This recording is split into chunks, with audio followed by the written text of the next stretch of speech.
La notion de responsabilité, les gens ont trop du mal à comprendre ça. Nous ne sommes pas responsables de tout ce que nous sommes et de tout ce que nous faisons. La méritocratie est une des grandes armes rhétoriques pour justement Écoutez-la bien, le mérite n'existe pas.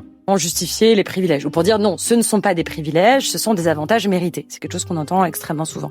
J'adore. La méritocratie, dont, petite parenthèse, qui est au départ un terme inventé par un Anglais, un Britannique, Michael Young, et qui en fait écrit un roman dans lequel tout le monde pense avoir mérité sa place, et donc devient très méprisant envers ceux d'en dessous. Ça ressemble un petit peu à la situation qu'on vit en France actuellement d'ailleurs. Hein. Troisième chose, et ça c'est important, ça implique que nous sommes responsables de tout. Et ça pour moi c'est le plus important.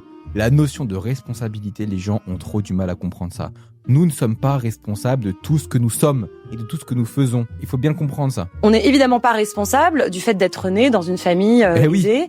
Comme on n'est pas responsable d'être né dans une famille pauvre. Hein. En fait, comme je le lis dans le livre, la méritocratie, c'est un opium du peuple, pour reprendre l'expression. Avant, votre sort, pour le dire très schématiquement, était lié à votre naissance. Votre destin ne vous appartenait pas.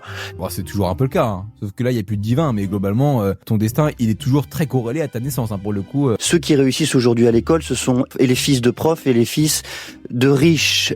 Est-ce que cette idée-là ne contrevient pas absolument à l'idée méritocratique ? Non, ça n'invalide pas la méritocratie, ça invalide le fonctionnement du système scolaire. Oui. Bah, la méritocratie fait partie du système scolaire. Hein. C'est deux choses qui sont très liées ensemble. Hein. Désolé, hein, mais c'est pas décorrélé. Hein. La carte scolaire les cantonne dans des quartiers où personne n'a envie d'aller, et y compris les enseignants n'envoient pas leurs propres enfants. Bah, mais du coup, ça c'est un problème structurel. C'est pas qu'un problème lié à l'éducation. Il y a plein de problèmes liés à ça. Et ça vient aussi de beaucoup d'autres facteurs. En fait, le talent est aussi un mythe. Au bout d'un moment, c'est un château de cartes qui s'effondre et on peut pas faire tenir un système, ou en tout cas prétendre qu'on est dans une situation de justice sociale, alors qu'on dit bien que c'est faux, ça maintient les statu quo. Ça a été complètement contredit par une grosse partie des neurosciences. Le talent n'existe pas, mais ça c'est génial. Je me le note tout de suite. Et ben écoutez, moi ça m'a juste donné envie de lire son livre à elle. En fait, la société actuelle se base sur des systèmes de croyances pour maintenir des ordres établis, etc.